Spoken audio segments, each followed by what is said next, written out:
Absolute resonance के इस episode की शुरुआत में हम लीलियो को जियांग के सामने देखते और ये कहता है कि आज हम रोज से थोड़ा अलग करेंगे, मतलब कि आज तुम मेरी बॉडी के ऊपर डेंस रेजोनेंस टेक्निक के साथ अटैक करने की कोशिश करना। और फिर क्या था, लीलियो जो होता है अपने ड्यूअल रेजोनेंस को कंबाइन करने लगता है और अपने चारों तरफ पूरी बॉडी के ऊपर ही अपनी रेजोनेंस फोर्स को फैला लेता है। और इस चीज को देख के जियांग भी हैरान होती है और सोचती है कि क्या ये वाटर रेजोनेंस और वुड रेजोनेंस की हीलिंग पावर है। और अभी तो बताए हुए सिर्फ 2 ही दिन हुए थे, मतलब कि इसको स्टडी करते हुए सिर्फ 2 ही दिन हुए हैं और असल में ये अभी से इसको इस्तेमाल करने लगा है अपने ऊपर। और फिर ये कहते हैं कि चलो ठीक है, जैसी तुम्हारी इच्छा। और इतना क्या कि जियांग क्विंग ने अपनी स्वॉर्ड से काफी ज्यादा खतरनाक तरीके से लीलो के ऊपर एक साथ काफी सारे अटैक कर दिए होते हैं। और जियांग क्विंग के अटैक जो होते हैं किसी ब्लेड की तरह आगे बढ़ रहे होते हैं जो कि लीलो को इंजर्ड करने लगे थे। और जैसे जैसे जियांग क्विंग के अटैक इससे टकरा रहे थे इसको काफी ज्यादा दिक्कत हो रही होती है, लेकिन फिर भी ये डट के खड़ा रहता है और खुश होते हुए मन में कहता है कि बहुत अच्छे, जैसा कि मैंने एक्सपेक्ट किया ही था कि इस स्टेट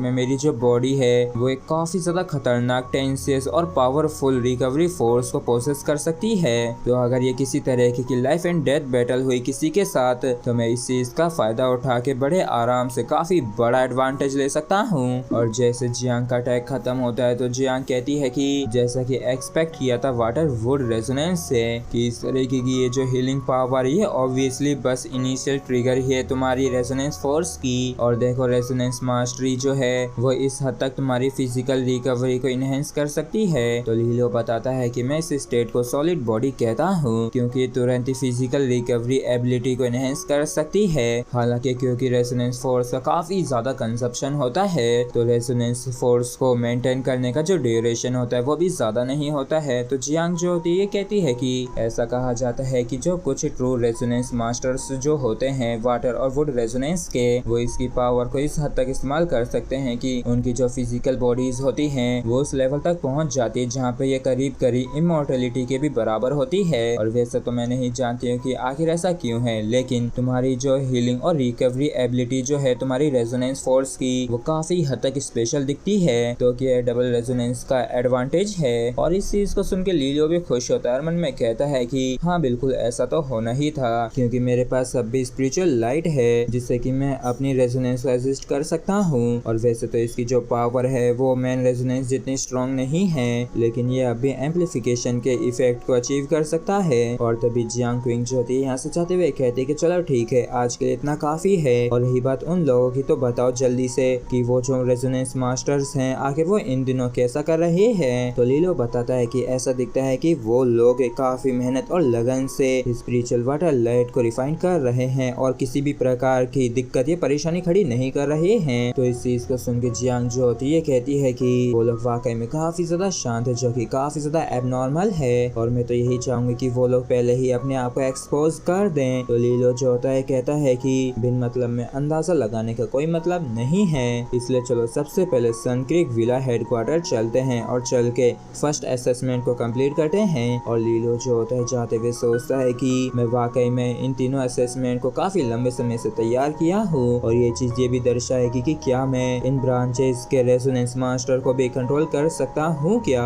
इसलिए आज के असेसमेंट को थोड़ी बहुत इम्पोर्टेंस देनी ही पड़ेगी और तुम लोग भी इस ब्रूटल से टेस्ट के लिए तैयार हो जाओ। और इस चीज को सोचते हुए लीलो इविल तरीके से खुश हो रहा होता है। जिसके बाद हमें सन क्रीक विला हेडक्वार्टर का सीन दिखाया जाता है जहाँ पे ये काफी ज्यादा एक्साइटिंग लग रहा होता है। और यहाँ पे एक बंदा हंसते हुए कहता है कि अगर हेडक्वार्टर नहीं आते तो कहाँ पे मुझे चांस मिल सकता था कि मैं पर्सनली एक्सपीरियंस कर सकूं उस सीक्रेट वाटर सोर्स को जो कि किसी को भी 7th रैंक पे प्रमोट कर सकता है। तो दूसरा बंदा कहता है कि इसका एहसास वाकई में काफी खतरनाक है और ऐसा महसूस हो रहा है जैसे कि मुझे तो मुक्ति प्राप्त हो जाएगी और वाकई में मुझे तो काफी ज्यादा गजब का महसूस हो रहा है। और तभी उन दोनों लीडर्स में से एक कहता है कि ये लोग जो हैं ये डिवीजन के अंदर इतने तो ज्यादा एनर्जेटिक नहीं थे। तो दूसरा लीडर जो होता है ये कहते हैं कि अगर पॉसिबल हो सका तो सच में मैं इस जैसे अद्भुत जगह पे रुकना पसंद करूंगा। तो दूसरा कोई कहता है कि बदकिस्मती से हमारे ऊपर पहले ही पैहाव नाम का धब्बा लग चुका है और वैसे भी हेडक्वार्टर जो है वो हमें सीक्रेट वाटर सोर्स को प्रोवाइड करेगा, लेकिन मुझे अब भी ऐसा महसूस होता है जैसे कि ये लोग हमें देख रहे हैं और इनको इस बात का भी डर है कि कहीं हम वापस से कोई परेशानी खड़ी ना कर दें। तो ये जो पहले वाला लीडर जो होता है ये कहता है कि यंग लॉर्ड जो है वो कोई बेवकूफ नहीं है, और वैसे भी हमें तो यहाँ पे पैहा के द्वारा लाया गया था ना,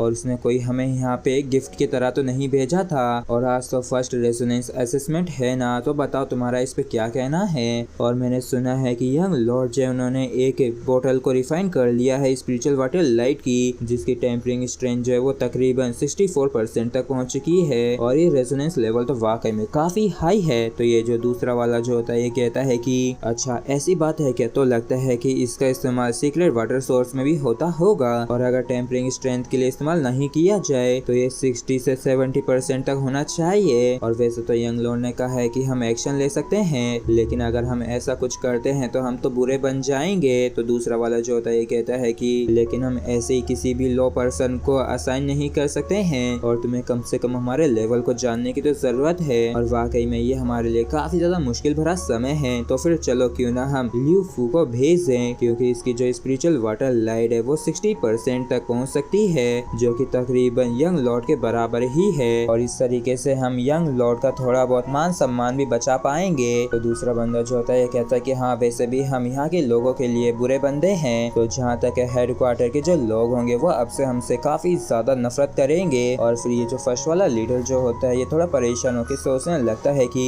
यंग लॉर्ड जो है वो वास्तव में हाउस लॉर्ड कहलाने के काबिल हैं, और एक तरीके से वो तो सर्वगुण संपन्न हैं। तो आखिर ऐसी अफवाहें क्यों उड़ रखी हैं कि उनके पास एक एम्प्टी रेजोनेंस है जो कि एक तरीके से बेकार हैं, और अगर ये पहले से ठीक होते एकदम सही सलामत तो वर्तमान में जो लोलैंड हाउस है उसकी ऐसी हालत नहीं होती, मतलब कि इतनी उथल पुथल नहीं होती। और तभी यहाँ पे अनाउंस होता है कि यंग लॉर्ड जो है वो यहाँ पे आ चुका है, तो सभी लोग उसके पास आने लगते हैं, और लीलो आते हुए कहता है कि तुम लोग सच में इन दिनों काफी अच्छा कर रहे हो, और मेरी खातिरदारी में कोई कमी तो नहीं रह गई है। और आज का जो फर्स्ट असेसमेंट है चलो उसको डायरेक्टली शुरू करते हैं, और मैं पहले ही मटेरियल्स को तैयार कर चुका हूँ, और वो सभी के सभी ही पूरी तरीके से आइडेंटिकल हैं, तो तुम किसी को भी इन्हें चेक करने के लिए भेज सकते हो। तो ये जो लीडर जो होता है ये कहता है कि यंग लॉर्ड आपने पहले ही काफी कुछ किया है, तो स्वाभाविक सी बात है कि हमें यंग लॉर्ड की बातों पे पूरा ट्रस्ट है। तो लीलो पूछता है कि चलो ठीक है, तो फिर बताओ आखिर आज रिफाइन करने के लिए तुम किसे भेजोगे। तो ये लीडर कहता है कि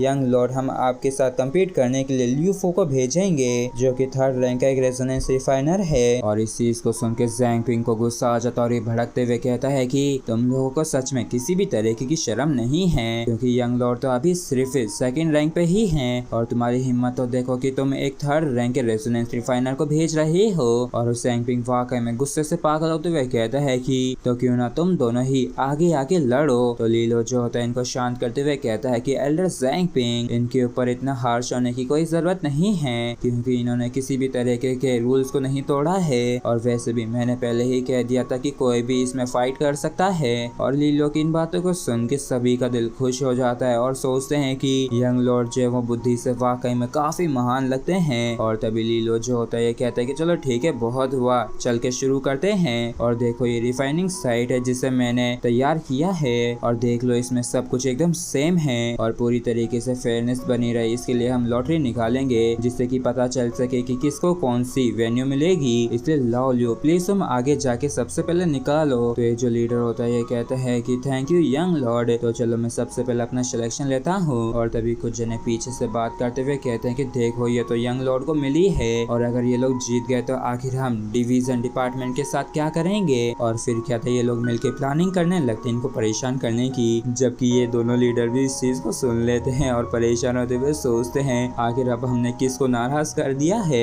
जिसके बाद हम इस बंदे को देखते जो कि काफी ज्यादा सीरियस होता है, और इन दोनों ने फाइट चालू कर दी होती है, और इन दोनों को कम्पीट करता देख के कुछ जने कहते कि हे तुमने तो कहा था कि और लियो का जो लेवल है वो क्लियरली हायर है, लेकिन देखो तो वो तो कितने ज्यादा टेंस दिख रहे हैं। जबकि दूसरी तरफ यंग लॉर्ड को तो देखो जो कि काफी ज्यादा रिलैक्स्ड हैं और किसी भी प्रकार की चिंता नहीं है। और फिर हमें सीधे 10 मिनट बाद का सीन दिखाया जाता है जहाँ पे लियो कहता है कि मैंने अपनी रिफाइनिंग खत्म कर ली है। और इसी के साथ फ्रेंड्स हमारा एपिसोड यहीं पे खत्म होता है। अगर आप लोगों को वीडियो अच्छा लगा तो प्लीज चैनल को सब्सक्राइब और वीडियो को लाइक करना बिल्कुल भी ना भूलें। Thank you.